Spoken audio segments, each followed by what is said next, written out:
I would like to take this second to give a mad shout out to Allen Lock and Key in Coventry. Round of applause, please. Thank you. These guys.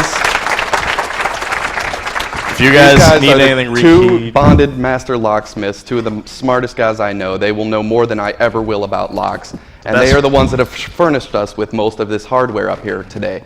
The best way to describe their offices is in that second Matrix movie when they run in the Keymaker. Yeah. You walk in there and there's just like blanks everywhere, and you know he knows exactly what the fuck he's doing. I have a whole stack of business cards here that I'm going to leave up here for you guys to check out later on. However, I really don't see why I'm going to be giving you them. They are closing down this summer because they just can't make any money in the business. No one cares about physical security anymore. So I would like you to at least take the card and know who made this talk possible. Anyhow, that's all we have to say about that. We're going to move on. Yeah. You guys asked me earlier, is this legal? Holy crap, I can break into things. I can steal things. Well, I have a gun at home, and I don't kill people with it, but it's not illegal to have a gun. All right? They'll be blurring out my face in the video, so don't worry. No, I'm kidding. No, I'm kidding. That was the greatest episode of Cops ever. I didn't do nothing. Oh, that was a good day. Church has never been so much fun. There is a lot of ambiguity out there about the legality of lockpicks, and in fact, there's no answer to it, except the most common answer is no. You're not a criminal. It is very, very legal to have these. It really, most cases, comes down to intent. What do you intend on doing with your lockpicks? Let's talk about federal legality for a minute. At the federal level, what you're talking about is simply postal issues. It is illegal for you to mail lockpicks to anyone that is not a lock manufacturer or distributor. I'm not one of those. A bona fide locksmith, we'll get in that to a minute. Loophole. A bona fide repossessor, that's a fun time. A motor vehicle manufacturer or dealer. So if it's illegal to ship to any of those guys, how come I have a box full of lockpicks up here? I mean, well, I found out something interesting. Merriam-Webster defines bona fide as made in good faith. In other words, don't be a fucking idiot, all right?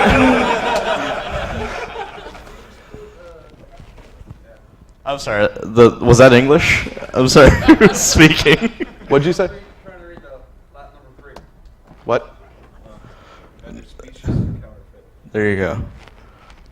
I don't know how applicable that really is. But hey, thank you for your comment.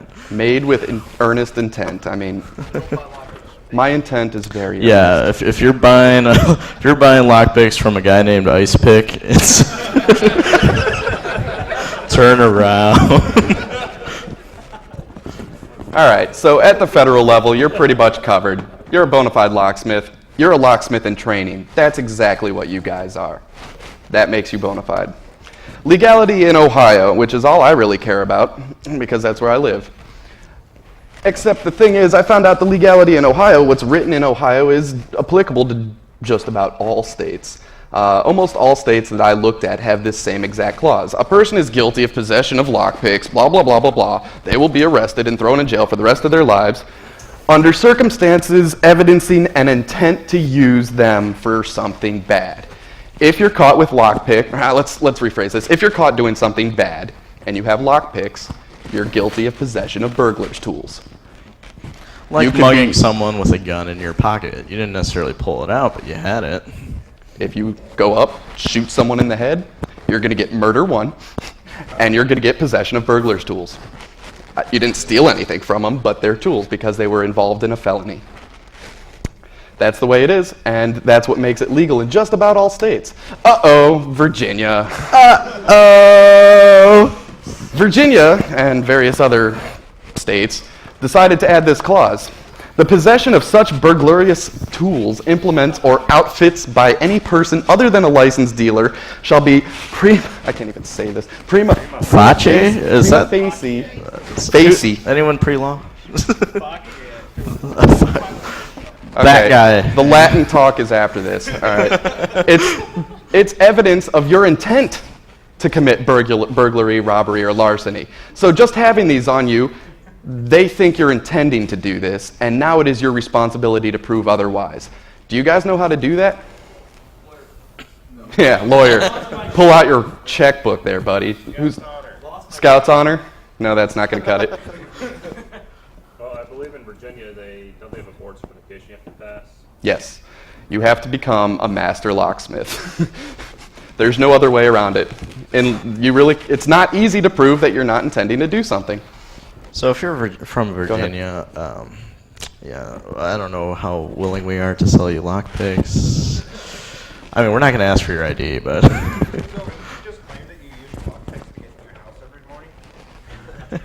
I've thrown out most of the keys I have.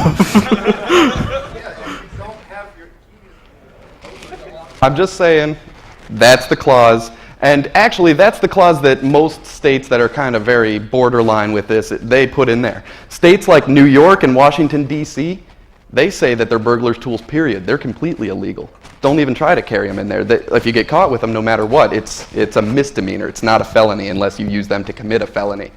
But Pennsylvania and a couple other states use a clause such as this one to indicate. Okay, we have some questions. Let's take care of those real quick. You have Hicks, and you're training to be a master locksmith in Virginia. Well, the way The way it works is that you have to basically find someone who's already an established locksmith, and then you get registered as a locksmith's apprentice, at which point it's legal for you to carry the picks and train with them. Stephanie, could you give Omal a ticket, please, for answering that properly before we could? I like that. Go ahead. Give it to Brian. He's sitting next to him.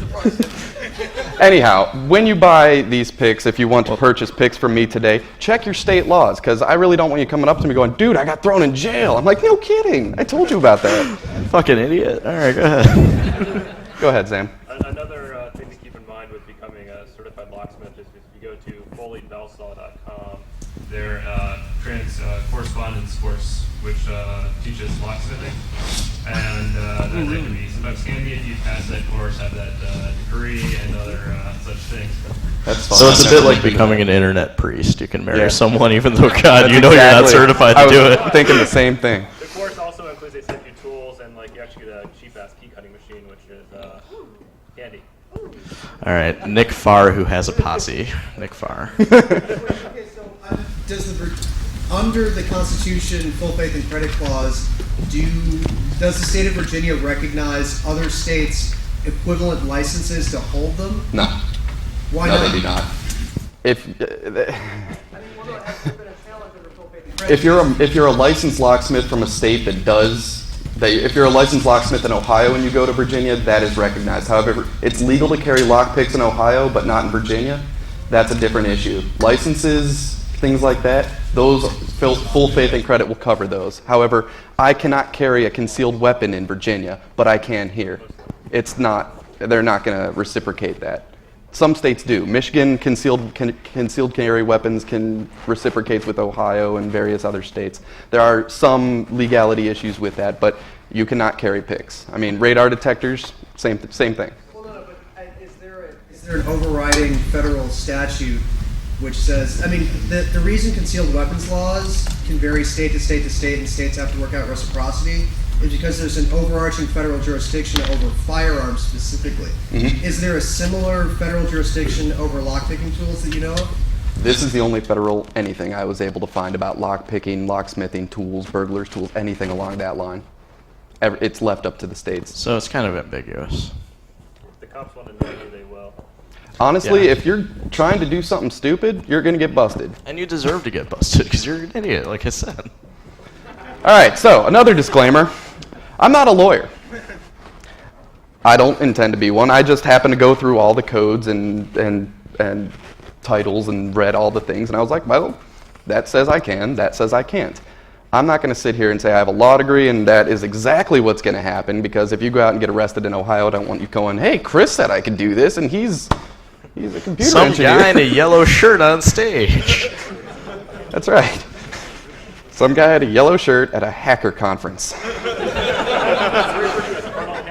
Check your state laws, folks. Please, please. Don't get in trouble over little tiny pieces of metal. It's really not worth what I think the maximum time. And holy crap, we got more questions. Go ahead. Well, I got a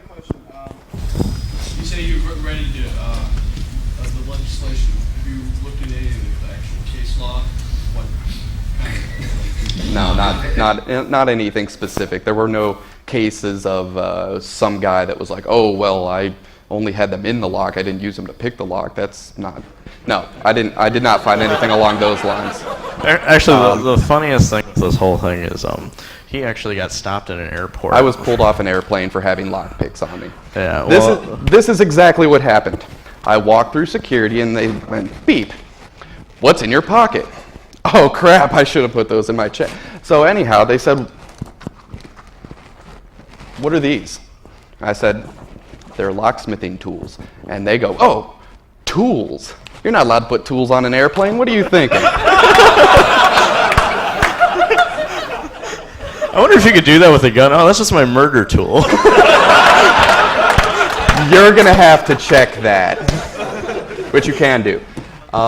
So yeah, I had to take my laptop out of my laptop bag, put this thing in my laptop bag, and put it in checked luggage. So if you fly Came with back pigs, check beat them. to hell. Go ahead. There's a magazine called Locksmith's Ledger. Yes. You send them X number of dollars, they send you a really awesome plaque that says you're bonded for X number of $1,000. But if you're willing to send them some photographs, they'll enamel them and put them in plastic. Dude, I totally get this email every day. I could be a PhD tomorrow if I wanted to. Does it say super awesome on the degree? Because, dude, Don't Get listen to one that now. man. Right, you just check the little box. Don't listen to him. Go ahead. Car keys in my car. What's that? I always lock my car keys in my car. locking your car keys in your car. You could potentially use lock picks. There are better tools to use for that. There's The classic two Slim tools. Jim. Jim, could you please demonstrate? Yeah, if you have an American car, this is generally easier to use on them, but not to say that this doesn't work on most, or on some foreign cars as well, but these are called auto jigglers. Basically, they're generic car keys. They're slightly thinner. They're about the same shape as most car keys. And as a matter of fact, these will work on most GM cars. The way it works is that it's similar to regular lock picking, only this is both your pick and your torque wrench. The idea is that you stick it in the lock, jiggle it around, hence the name auto jiggler, and you move it around, and eventually it will pop the lock. And I can't tell you how many times I've gotten people out of, oh, fuck, I locked my car keys in the car. Chan, I know you're drunk, but hey, that's when you're good. Speaking of which, beverage, what room is this? Yeah, however, I would like to add on to that, there are lots and lots of things that will not let those work. There are laser cut keys, there are all sorts of things that the automotive industry has put in that will not get around those. At those point, you have to use some other technique, Slim Jim, whatever. The newest car I've ever opened with those was I think it was a 2003 Volkswagen something. I don't remember what now, but In the back? go ahead. How does master keying or submasters affect how the lock is? I'll talk to you afterwards. That's a little bit beyond the scope of this. Well, yeah, we'll talk to you later. But basically, it's the same concept. Only instead of having the key pin and the driver pin, you also have a third pin called basically a master pin, and that basically opens up the number of keys that could potentially open the lock. There are varying designs on how that works, but for the most part, it's 3 pins instead of 2. Go ahead. What about the bump key method that Barry Wells has brought up before? Yeah, bump keys are interesting. I don't have any here, but the way that they work is it's the same concept as you guys have all seen it, the little office toy with the balls that go back and forth, click, clack, click, clack, you know. What you're doing is you take a key and you cut it to what's called 999. Basically, 999 is the deepest cut setting inside the key. And what you do is you take the key and you put it just outside of the lock to the point where you can't push, or you can push it in a little bit, but not too much. And what you do is you hit it with a hammer. And at the same time as you hit it with a hammer, you turn it. The idea is that the key hits that key pin and has the same effect as that little toy, where the key pin knocks the driver pin up, and at that split second where it does that, it knocks all the pins up, and you turn it and it opens. Now, the whole thing of bump keying can get kind of reckless. You can destroy a lock pretty easily doing that. However, I can't remember who it was that put out the paper now, but there's a kind of thing called minimal movement bump keys, and it's the same concept applied, only you shape